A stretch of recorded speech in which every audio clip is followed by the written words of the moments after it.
So how far have the White Sox come from spring training? Let's discuss with my guest on today's episode of Locked On White Sox.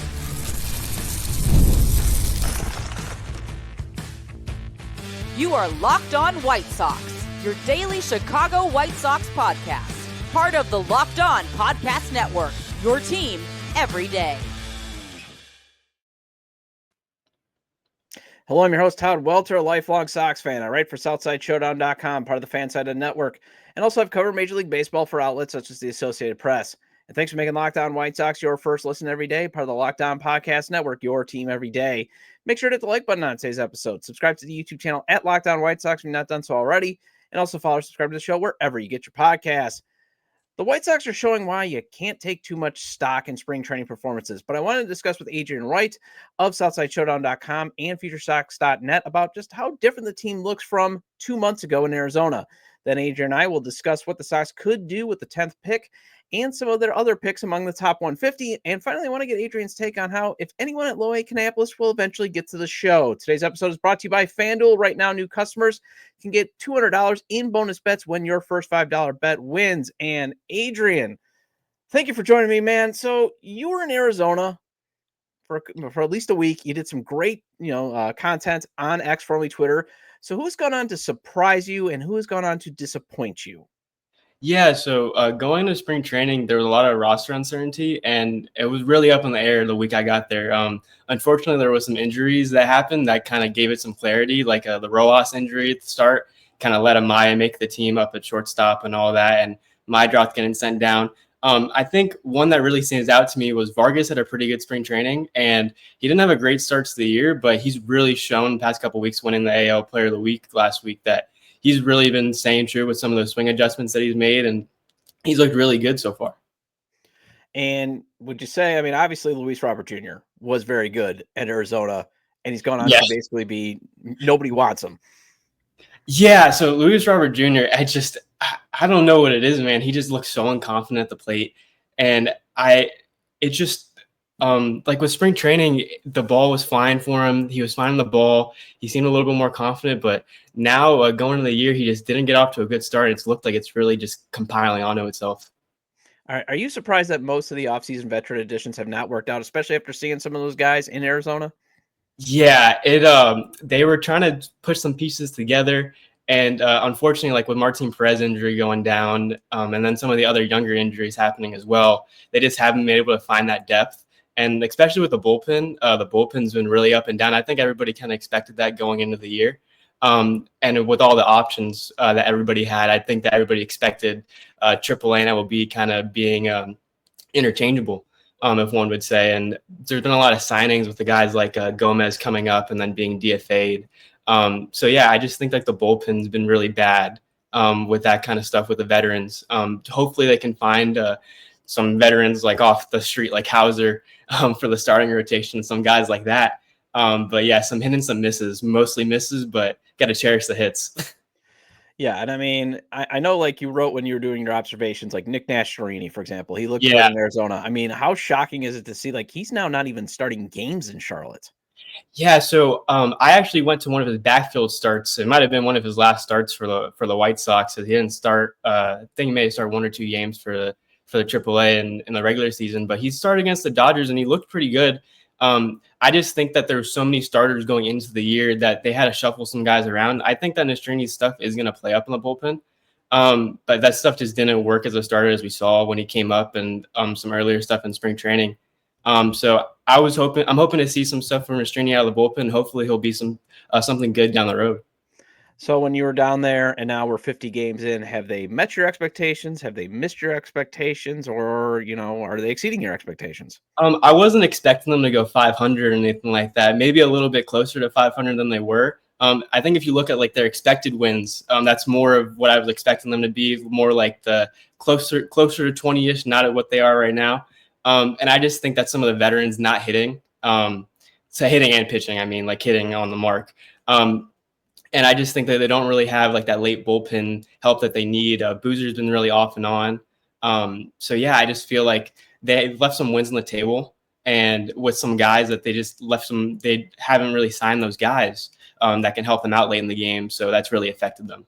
Did you catch Andrew Vaughn sneaking off to play at the golf course, or like how he was being the accusations? Because I just want to get your take on this. Am I the only one that's just like, it's enough? We're done.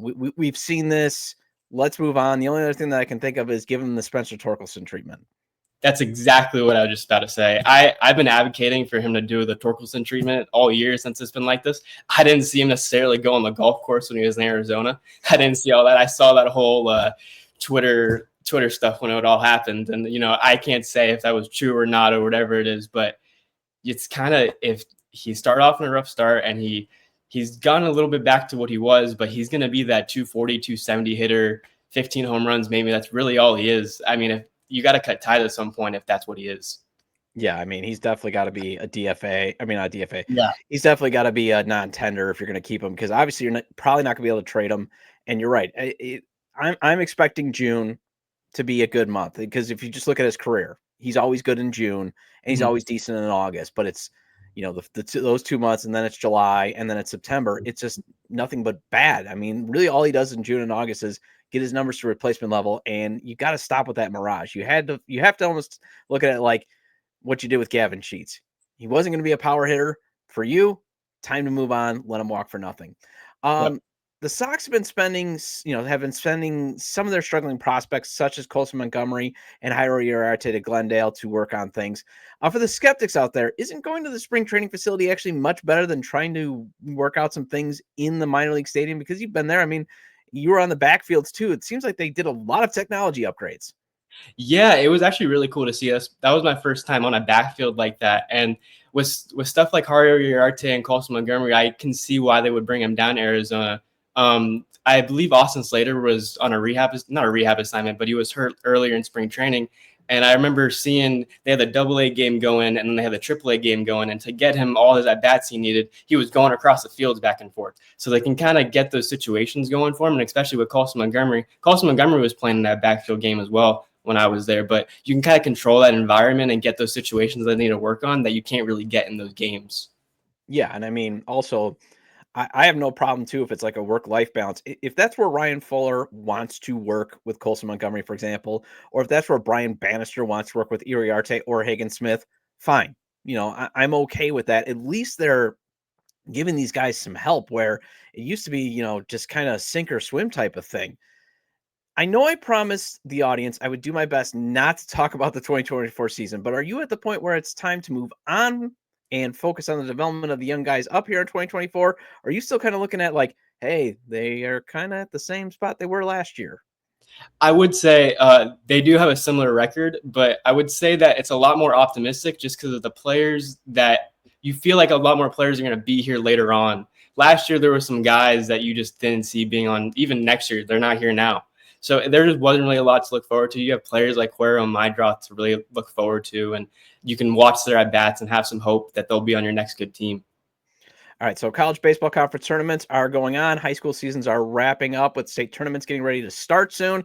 A good time to go over just what the White Sox should do with their number 10 pick of the draft, and I want to discuss that with Adrian next on Locked On White Sox.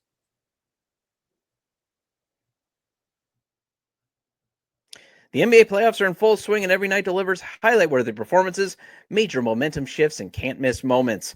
Whether it's a game-winning shot or a breakout player, there's never been a better time to get in on the action. FanDuel makes it easy to stay in the game before tip-off and live. With player props, performance trends, and same-game parlays, fans have more ways than ever to play smart and win big. The smart way to play is FanDuel's traditional money lines, the spreads, and the over-unders. But if you want to win big, it's the parlays, props, and futures. There's always the chance to at least double, maybe triple your money and win even more. For example, FanDuel is running a same-game parlay in tonight's New York and Indianapolis Eastern Conference final matchup of Jalen Brunson going off for more than 35 points, Karl Anthony Towns grabbing 12-plus rebounds, Aaron Nesmith making 3-plus three-pointers, and Tyrese Halliburton dishing out 12-plus assists. It's at plus 3,890, $10 on that, and it hits, you could win $389. New to FanDuel, it's the perfect time to sign up. Head to FanDuel.com and place your first $5 bet. If it wins, you'll get $200 in bonus bets. Make every moment more with FanDuel, the official sports betting partner of the NBA.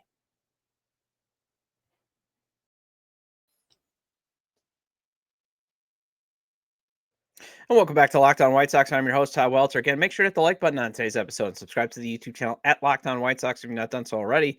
And if you can't catch us on YouTube, Locked On White Sox is available on all major podcast platforms. So make sure to follow or subscribe on places such as Apple or Spotify. Either way, get your 30-minute fix of Chicago White Sox baseball venting with me. Here with Adrian White. And Adrian, where can we find all your good content? Yeah, so I'm at Adrian White Sox. I kind of did a little play on words there with my at and my last name, but I'll be on anything you can find me: Twitter, Threads, Facebook, Instagram, all those places. I also write for Future Sox. I got an opportunity there to cover their single A team, so that was pretty cool. And just kind of getting all my stuff out there. Like, again, I'm most active on Twitter. So post there every day, lineups and recaps and pitching previews and post games and all that stuff. So come find me on there. I'm really active, interact with you guys and everything. So it's really cool to be a part of the community. Yeah. And you're also a teammate of mine at SouthsideShowdown.com, part of the Fansided Network. Adrian, last month you did write about two college pitchers the White Sox should take at number 10. Should the White Sox repeat going with a pitcher at 10, or maybe should they take a bat? So I would advocate for a bat. Just because I feel like the system really lacks those bats that they need. And there's some really promising young guys, like the high school shortstops necessarily. If they wanted to go pitcher, I wouldn't be so mad at that. It would just have to be the right one, per se. I wrote about Liam Doyle from Tennessee in that piece, and it seems like he's going to go a little higher now. So, I mean, if Doyle's there, I feel like the White Sox should snag him. The fastball usage is a big question mark for everybody, just because they're not sure the fastball is going to get hit in the major league level and that kind of stuff. But they had a track record with lefties, and I feel like if they can do it again, they should go with Doyle. I'm not going to be a super scout here or amateur, but I did just watch him in the SEC tournament. And my only concern about him, too, is he gets really amped up. I mean, Yeah. He was like super pumped. And even the Tennessee coach was trying to say, like, he's trying to make up for last week when he had that terrible outing. I mean, he only gave up 4 runs, but he just looked like he was just, I got worries about, what's going on between the years. A lot of the research that I did on him, it was a lot of that kind of stuff, and more with his motion, with that kind of energy that he has. There's some reliever risk for sure, just because it's kind of jerky. But with Liam Doyle especially, if you can hit on those lefties and you're confident that you can hit with those, I feel like you should take it. Honestly, I don't feel like he's going to be there at this point. I feel like he's probably going to go top 5-ish, probably, just with most of the mock drafts. I've been looking at the Oklahoma pitcher that's been projected of them, Witherspoon. I saw his start. I believe it was yesterday against Georgia, and he looks really good. I really like him. Yeah. In terms of also SEC, we're talking about, because I've been watching the SEC tournament. I think everybody should be watching it. It's amazing. Yeah. ACC tournament's also actually been pretty good too. But Chase Laviolette just probably, I think he fractured his hand, took a hand, off the a ball off the hand. His stock has already been dropping. There's potential ties with Mike Shirley and his ties to the Texas A&M head coach. If he's there, do you snag Laviolette up? See, I would go no. I have a lot of swing and miss concern with him. I know that the power's there. I feel like you already kind of have a guy like that in George Wilkow. He's younger. I feel like he's a similar prospect. And I feel like you don't really want to double up with those kind of guys. Honestly, if you were going to go with a position player, I would go with one of the prep shortstops. All right. And definitely I'm with you on that one. You can never hurt to go with a prep shortstop like JoJo Parker. That's a guy that I've been hearing tied to as well, just because, again, of his athletic profile. You also you want to go with the age, and also you want to be up the middle. Like Chase Laviolette, I wouldn't be opposed. Like, I'm not gonna be like, oh my God, I can't believe they took a power hitter, especially since you just passed on Jack Caglione. But Yeah. At the same time, he's a corner outfielder where, I would like them to be stronger up the middle. And especially if you want to just have more spins at the wheel when it comes to shortstop, where yes, it sometimes isn't the most premium position. Sometimes it is. It just depends on who you get at shortstop. Yeah, and you had brought up a really good point with Jack Caglione last year. They didn't take him last year. They let him go. They took Hagen Smith and they said somebody else should take him. And now he's on the Royals, so we'll see how that works out. But yeah, so I feel like with that 5th pick, if they weren't comfortable taking Jack Caglione with that profile, I feel like Laviollette's a worse prospect at a lower pick. So I feel like they wouldn't go with that profile again, just off the tendencies that they did last year. Yeah, I mean, I could see them maybe going again with another shortstop profile. I mean, especially if you look at Mike Shirley's history, he's basically only taken shortstops and pitchers. Yeah. And they don't, I mean, pitchers, I would like, and I want to test a hypothesis with you because you've actually got experience, with like pitching analytics and pitching metrics. This is my hypothesis, especially with those, the Tommy John surgeries and having an owner who doesn't pay for pitching. My hypothesis is basically you should just do 1 through 5, best player available. Okay. Whether it's shortstop, whether it's high school, whether it's college, but 6 through 18, you're only deviating from pitchers if it's a college bat with maybe a 50 to 60 grade power or someone who can hit. Otherwise, load up on pitchers. Is my hypothesis crazy?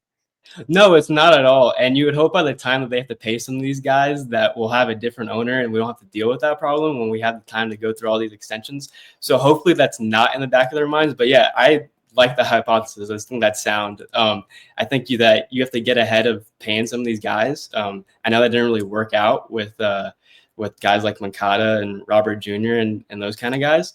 So yeah, you kind of got to get these talents while they're cheap. And especially with the team situation that are in, I think that's a sound hypothesis. All right, good. I just want to make sure I'm not crazy. And the other reason why I'll think about it too is all the Tommy John surgeries that you just had. You Oh, you have 4 pitchers that are lost now for the year. 3 of them, I mean, Blake Larson, he's not for years to come. But you lost Thorpe, you lost Bush, and you lost Mason Adams. So this is a cheap way to also just get more reinforcements, get more arms, and also to what they do well is it seems like they can develop starting pitching. They just can't develop relievers. I mean, that's my most frustrating thing about watching this team this year is the bullpen has just continued to be an issue there. And that's why another reason, just keep drafting guys then. Just maybe get some bullpen arms. Yeah, I hope that a lot of these starters, because there's a lot of starters as is right now, and some of the injuries have really dismantled the rotation, like with the Martin Perez injury, and then Thorpe and Adams on top of that. You just really didn't have that depth going in the year that you thought you would. But yeah, you should really load up on the pitching. You see how volatile it is just with this year. Anybody you hoping maybe falls to the second, third round that you got your eye on, thinking, oh man, this guy would be a steal? Yeah, so again, I'm from Florida. I'm not from the Chicago area, but I've been hearing about this Illinois left-handed pitcher, Jack Bauer, who I wrote about in that same Liam Doyle piece. If you can get him in that second round, there's some reliever risk with him as well, kind of the same conversation that they have with Doyle, but at a lower level, of course, with the high school. And I've never seen him in person. There's only seen a video. Hit 102. There's some strikes concerns, but if you can feel like you can hone that in with a left-handed pitcher from your state, they like taking those Midwest guys, especially. You saw it last year. I know it wasn't a pitcher, but with a guy like Caleb Bonamer that we're going to talk about a little bit later with the single A. I just feel like they're comfortable taking the high school type in the second round, and I feel like you should take that guy if he's there. Yeah, and the other reason why my other hypothesis, I just go back to my hypothesis when it comes through rounds 1 through 5, when it comes to just best player available, who cares if he's prep or colleges, you actually then have the money to entice a potential like a pitcher, a high school prep pitcher to actually jump ship and turn pro, like they did with Blake Larson, like they were able to do with Caleb Bonamer. That's when you should be, honing in on high school guys, is maybe rounds 1 through 5 when you've got a little bit more money to play with, but then rounds 6 through 18, just load up on the pitching. You can deviate like a Sam Antonacci, for example. I have no problem with that. Or again, we'll talk about Lyle Myers Green. I probably mixed up his name there. We'll talk about him in the next segment. But those are decent ways to deviate. But otherwise, load up that. And then picks 19 through 20. Yeah, then take a prep guy just in case, maybe you have some money left over, like they did with the kid that ended up at Florida State. That's just, again, my hypothesis. I wish we ended up with him. What? Miles Bailey, that last pick that went to Florida State. I wish we ended up with that guy. Man, he mashes. Yeah, but I think it was going to probably cost them $1 million, and they just did not have the money left over. And I know Mike Shirley hates NIL right now because, again, it's making it harder and harder to steal, later round, steal first round later. Well, Adrian has done some work for Future Sox going over low A Canapapolis, and I want to discuss, after Braden Montgomery and Christian Opper got promoted, is there anyone there that has any chance of making it to the show? And we'll discuss that after the break.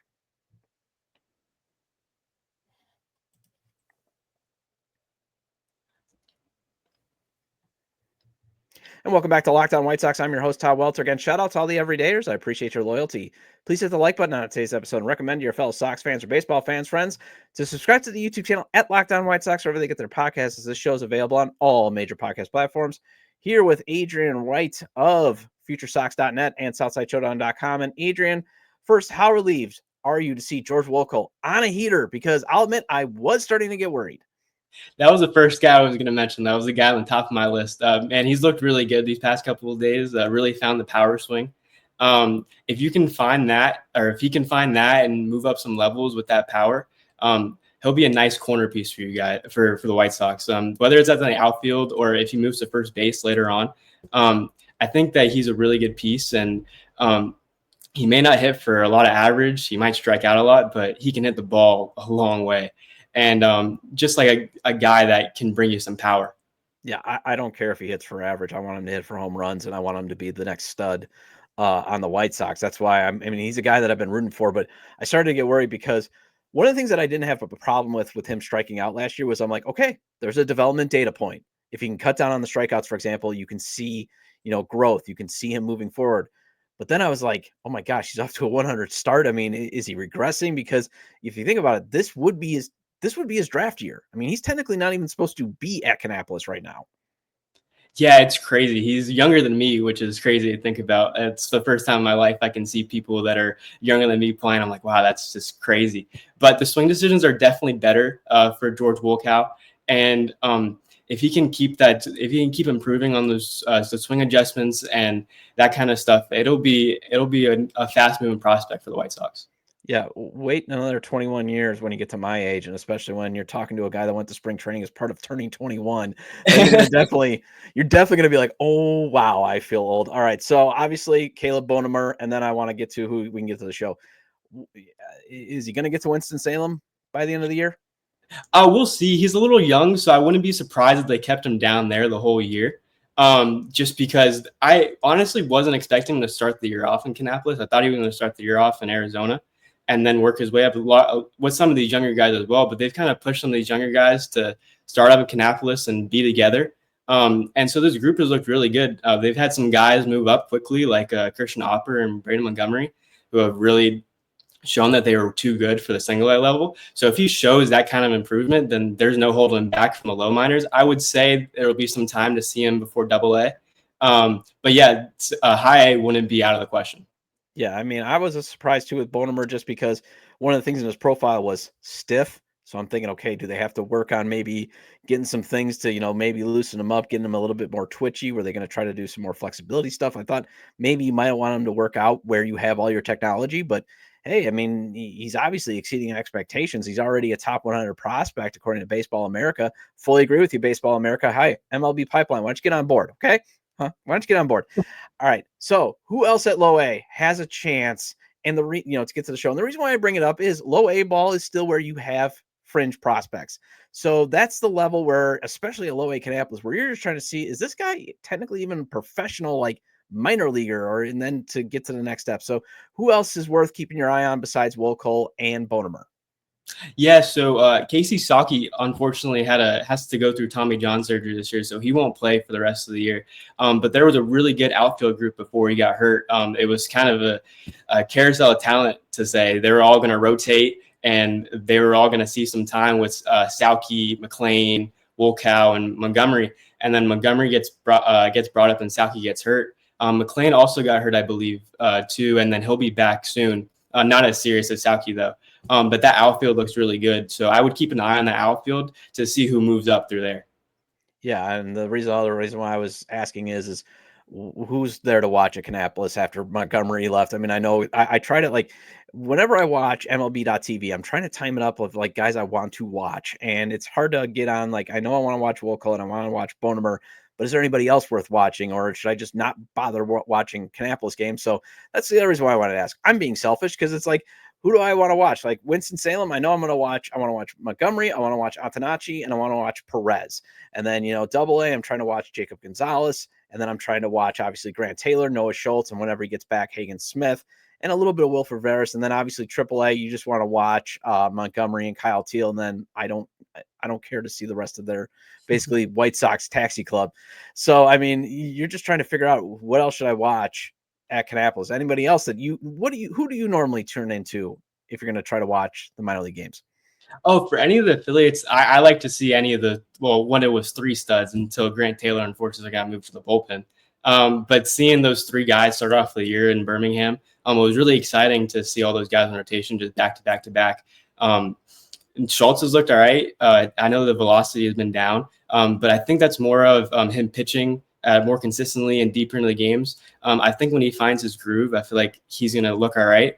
The pitching has looked good across the organization. I believe they're an affiliate sweep yesterday. I believe we won all our games yesterday. I saw that on Twitter from Future Sox. I thought that was pretty cool. But yeah, Lyle Miller Green is, of course, a fun guy to watch. LMG, they like to call him. He has a lot of power. Could be a guy like Elko. Elko wasn't really a guy that they at the White Sox drafted and didn't really expect a lot of from a late draft pick, but he hit well in Canapapolis and moved to the ranks. So maybe you can see the same with Lyle Miller Green. I mean, he's of course a little bit more of a power threat, a little less of an average kind of thing, but you never know with this low of a prospect.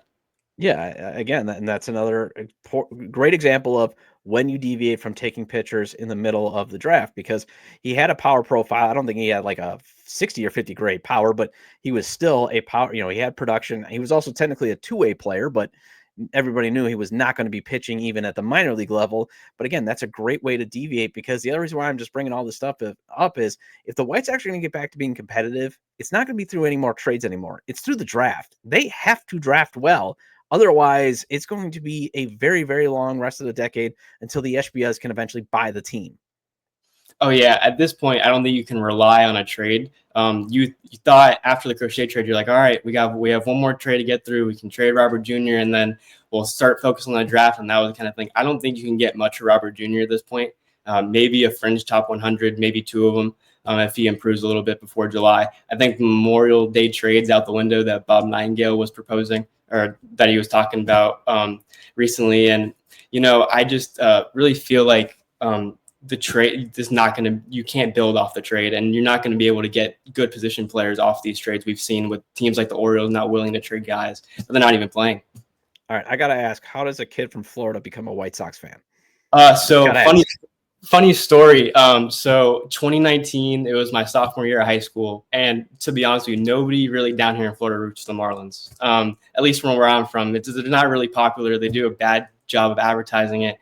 They're doing better now with all the new regime they have in and all that kind of stuff. But to that time, me and my best friend, we were just like, all right, we're going to put 10 teams on a wheel, whatever it lands on, we got to stick with it. And this was 2019. So, we didn't pick the best teams. We didn't pick the worst teams. We wanted to be somewhere building up. And it was a good time to be a White Sox fan. Of course, it lands on the White Sox of all teams. And, we've stayed loyal. I've really grown an appreciation for it. I wouldn't have called myself a real in-depth fan until, unfortunately, 2022, when stuff started really going downhill.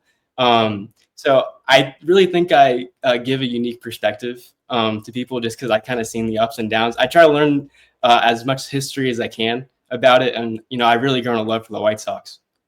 I'm not going to blame. I actually give you credit. You picked them just as they were about to get good, and now you're sticking with them. So I give you a lot of credit. And you've actually been able to avoid a lot of heartbreak. I'm going on 42 years outside of 2005 and 1993 and 2000, just a lot of disappointment. So I can just already say I appreciate you sticking with it, but it's going to be a lot of disappointment from here on out until hopefully the HBS buy the team. But who knows if they'll be any better than Reinsdorf, although anybody right now would be better than Reinsdorf. Yeah, let's hope I didn't waste my my championship per lifetime, because I was born in 2004, unfortunately, and it seems like it's one per lifetime kind of thing. So let's hope we get 2. Yeah, I would like to have 2 too. That was a 2005 was a great moment, but I was 22, and it would be nice to also enjoy another championship. Well, that wraps up this edition of Locked On White Sox. Thank you for making Locked On White Sox your first listen today. For your second listen, check out the all new Locked On MLB Game Night. Every game, every night, all season long. Get local analysis on a national scale. Find MLB Game Night on Locked On MLB on YouTube or wherever you listen to podcasts. I'll be back on Monday to go over how things went for the White Sox in the series against Texas. Feel free to leave comments about today's discussion with my guest, Adrian White. And Adrian, first of all, where can we find all your content? at Adrian White Sox, Twitter, Instagram, Threads, Facebook, all those social media platforms where you can find me. Yeah, and he also writes them for FutureSox.net and SouthsideShowdown.com. And you can leave these comments at the episode page on YouTube, X, formerly Twitter, at Todd J. Dub, or at Locked On Sox, or you can email me at LockedOnWhiteSox@gmail.com. Have a great day, have a great weekend, and I will see you Monday.